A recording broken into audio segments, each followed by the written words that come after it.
दिल्ली के एक छोटे से घर में रमेश शर्मा की भौहें एक मामूली वेतन पर्ची पर तन जाती हैं। चिंता उनके चेहरे पर साफ झलकती है। सुनीता शर्मा के हाथ पुरानी साड़ियों को पायल के लिए एक फ्रॉक में कुशलता से बदल देते हैं। हर सिलाई में एक मां का प्यार। आदित्य और पायल एक साझा मेज पर झुके हुए अपनी पढ़ाई में खोए हुए हैं। उनके युवा दिमाग प्रज्वलित है। अचानक बिजली गुल होने से कमरा अंधेरे में डूब जाता है।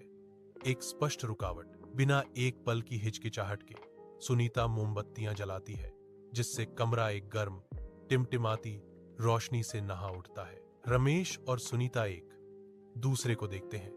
उनके बीच एक खामोश समझ, अटूट और मजबूत, गुजरती है। मोमबत्ती की रोशनी मामूली बैठक में झिलमिला रही है।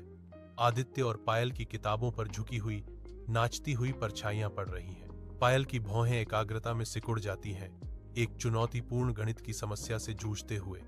उसका संघर्ष नरम चमक से प्रकाशित होता है। आदित्य शांत धैर्य के साथ झुकता है।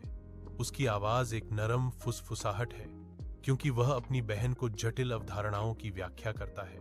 पास ही रमेश और सुनीता दबी आवाज में बात कर रहे हैं। उनकी बातचीत भविष्य पर केंद्रित है। उनकी आशाएं स्पष्ट हैं। सुनीता अपने बच्चों को देखती है। उसके होंठों पर एक कोमल मुस्कान है। उसकी आंखें शांत, दृढ़ संकल्प और अनकहे सपनों से चमक रही हैं। विनम्र शर्मा निवास के बाहर कॉलोनी के बच्चे और पड़ोसी इकट्ठा होते हैं। उनके चेहरे प्रत्याशा से जगमगा रहे हैं। आदित्य गर्व से खड़ा है।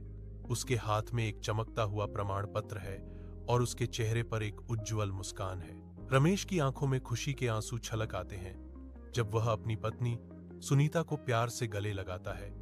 उनके दिल उमड़ पड़ते हैं। पायल असीम खुशी से चमकती हुई अपने भाई आदित्य को बधाई देती है, जिसमें साझा जीत का बंधन स्पष्ट दिखाई देता है। भीड़ तालियों और जयकारों के कोरस में फूट पड़ती है। उनकी आवाजें हवा में आदित्य गूंजती हैं। उनके साधारण से घर में खुशी और उम्मीद का एक स्पष्ट माहौल है, जो सामूहिक उत्सव का क्षण है।